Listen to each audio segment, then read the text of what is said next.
Homes in or near forests are called wildland-urban interface or intermix, also referred to as WUI. Wildland fires are natural. Low to moderate intensity fires are beneficial to landscapes. They clear out dead fuels, adding nutrients to the soil, which promotes forest health and wildlife habitat.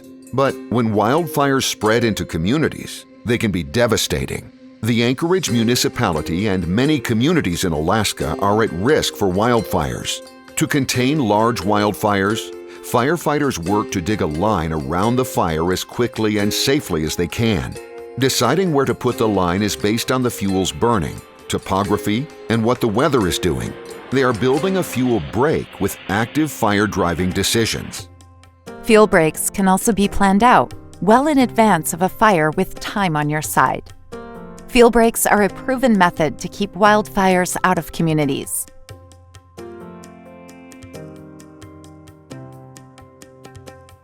This is strategically removing fuels around communities.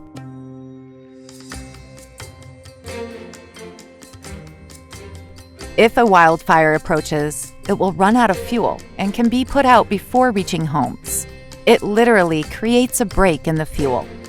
Living in the wildland-urban interface has risks. Preparing is key to success.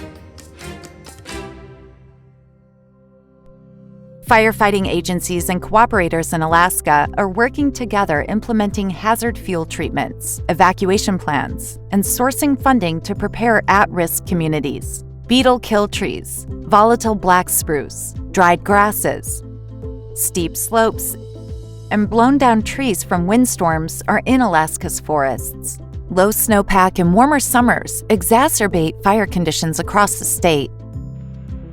A fuel break can be a clear cut in which all vegetation, fuels are removed. This is more common during an actual wildfire where time is critical. Shaded fuel breaks are typically larger and carefully planned out. They strategically leave well-spaced, healthy trees in place. This is more pleasing to the eye, good for wildlife, and works to create fire-adapted landscapes. Wildlands become healthier, reducing problems with bugs, disease, and intense fires. Fires gain intensity and move based on fuels, weather, and topography. Areas of thick forest are prone to wildfire igniting ground and surface fuels that crawl to the top of the trees. Once a wildfire begins crowning, which is when it spreads from treetop to treetop, firefighters are not effective. The fire moves very fast and poses great danger. Shaded fuel breaks change the composition and density of the forest by thinning and limbing vegetation and trees.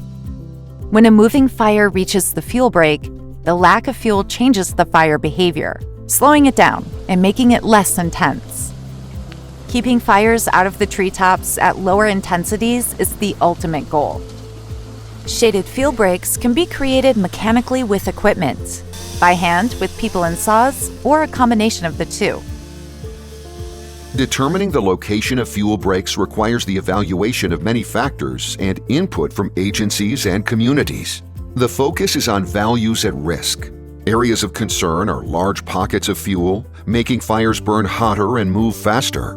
Access in and out of an area is a priority safety concern for residents and first responders. Hand treatment involves scheduling crews to thin, limb, and brush out trees.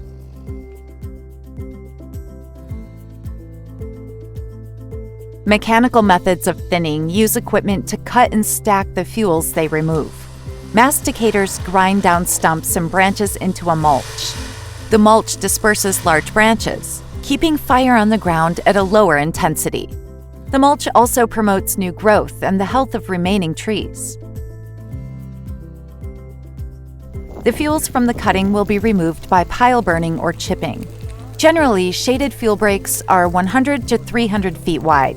This space gives firefighters an opportunity to use tactics like deploying hose lays to contain the fire. Hand treatment is considerably more expensive and time-consuming.